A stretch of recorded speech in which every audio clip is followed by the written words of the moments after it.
Now, we've talked about soil sampling, and like I said, this is a basic or a whatever term you want to use. You know, it's almost like shoes. You know, if you got on a bad pair of shoes, your whole body hurts. You know, so if you don't have good soil or don't have good fertility levels, your plants just suffer all the way along. And I'm going to spend a couple minutes talking about testing. Now, the thing, and going back to what you were saying earlier about turning stuff under, let's think about plants. Let's think like a plant. You know, it's growing on top, but those roots are going to go down 4 to 6 inches or further. And those feeder roots are going to be what's taking up the food. So when you take a soil sample, you want to be sure and try to go down. You want to go down, this is showing about 8 inches, but you want to go down 4 to 6 inches, 8 inches if you can, and get a little bit of soil from down in the bottom down there.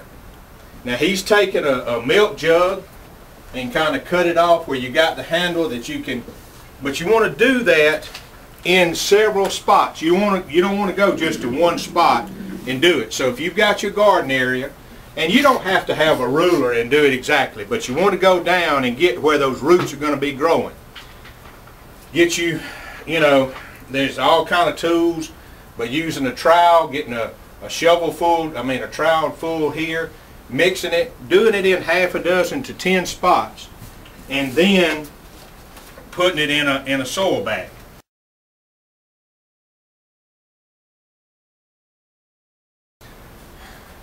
And like I said, it's only a couple of cups that goes into the soil bag, but it's sent to the university over at the soils lab over there, and it's analyzed.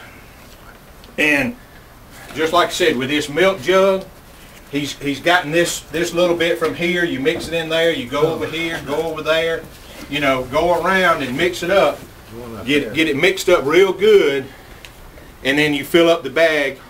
If you're going to end up doing more than one sample, there where it's got sample number, keep up with it. Where, just like we were talking about that plan earlier, you may call it front and back, or you may have them numbered 1, 2, 3, 4.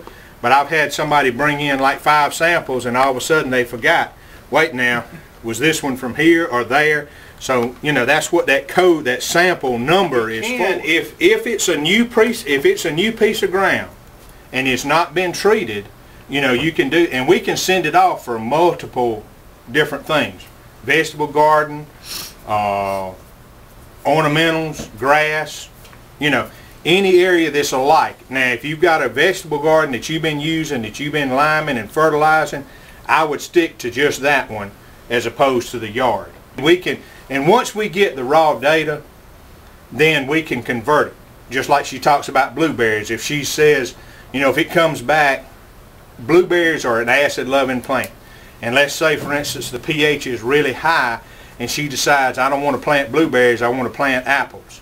We can, you know, I have it, and I can go in and convert the recommendations. The pH will still be the same, and the fertility level will be the same. It'll just be different recommendations. This is similar to what your report will look like when it comes back. And like I said, I always kind of look at this pH first, because that's the key. This particular one is 7.3, so he doesn't need any limestone. This is your phosphorus. These numbers are more for the lab, just showing you the levels that they are. But see, we check for phosphorus, potassium, calcium, magnesium, zinc, manganese, and then pH, and then you have recommendations. Like this one is 14 pounds of 5, 10, 15 is what the recommendation is. And then this is just, you know, how it's kind of filled out there and doing the routine test. Some people, if you want to get into organic matter or some of that, I think to do organic matter is an additional $8. That's one of those that it's good to know, and then like we were talking, you can know that you need to either add some more to it. You know, it's one of those, it's not done very often because people have to pay extra for it, but you can do organic matter and get that, and that lets you know if you need to add compost, or, you know, take your leaves, your ground up leaves, or, you know, some things like that.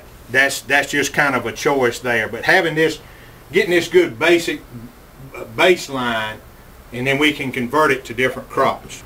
Will lime be beneficial to put down for this spring, for this garden?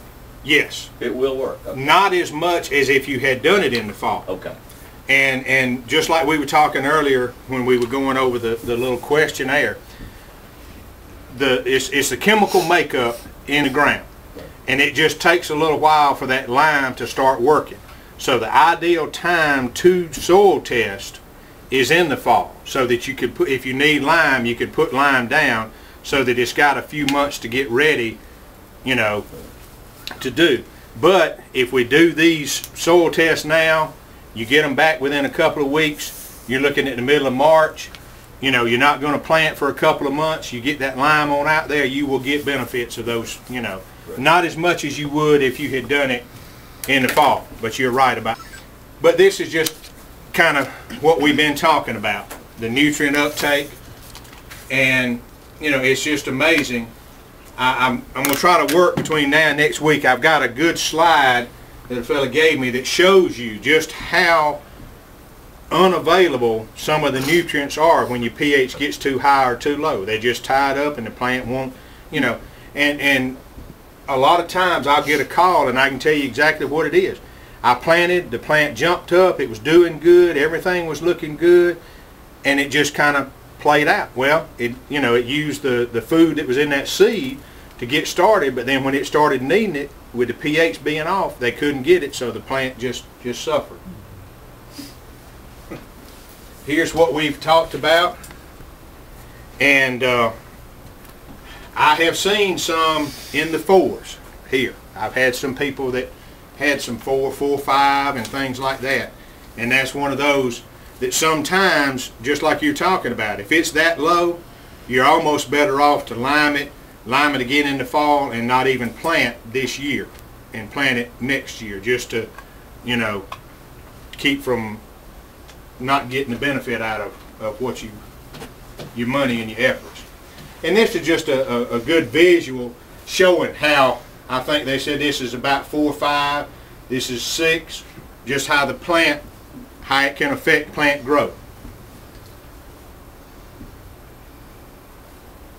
But you can also run into some other things. If you notice, there's certain patterns that you can see in plants. You got the yellowing along the edges, and that's a manganese deficiency because it's tied up with other, the plant can't get that. And then there's times it can be, toxicity because you got too much. What is the difference, and I guess this is a good discussion point, what is the difference in dolomitic limestone and other limestone? Dolomitic limestone has magnesium in it. So on that soil report, they check for magnesium. If magnesium is low, they will recommend dolomitic limestone because of that. Now there's all different kinds, and this is one of those discussions I think you could have till the cows come home. Powdered lime, burnt lime, pelletized lime. You know, I was in a meeting the other day and somebody was talking about quick acting lime. And I'm not as familiar with that. They said, yeah, it did what it's supposed to, kind of like what you, but it didn't last. So if you had an extreme case, I'm not sure where they said they got that quick acting lime. But basically lime is lime. The difference is the powdered may get it, you know, it's got to get in the soil. So the powdered is going to get in a little bit quicker, be moved by the water down a little bit quicker. But if it's wind blowing or, you know, it's just everything's going to be white. Whereas the pelletized is easier to work with and easier to get out, but you got to have something to melt that pellet to get it in. So as far as alignment capabilities, it does the same thing. It's just, you know, one's probably cost a little bit more and a little bit harder to work with or easier to work with. So if you can till it in, that's the best thing to do. Okay. It gets it down in that root zone, and that's what you're looking for. That's why we go down at 4 to 6 inches down in that root zone. So if you can till it in, is best. If you can't till, if you can water it in, you know, those Is that are true with everything? Tilling it in? No, no. Because unfortunately what will happen, some of the nutrients, if you till in fertilizer, you might get it below the roots. And by the time the roots get down to it, it may have moved on down out of the root zone. So you want to fertilize, you've heard they got all kind of lay-by, all kind of terms where you go in and the plant gets started, and then you may supplement feed right beside the plant. You don't want to put it on top of it because that chemical reaction can burn it a little bit, but put it right beside the row. And that's, you know, if you hear old farmers talk about it's time to lay by corn, you putting that fertilizer, you're laying it by the plant, you know, like 2 inches beside the plant, so that it, as those roots grow out, they get into it. If you've got, especially like with blueberries and grapes, are two, and they have a very distinct pattern.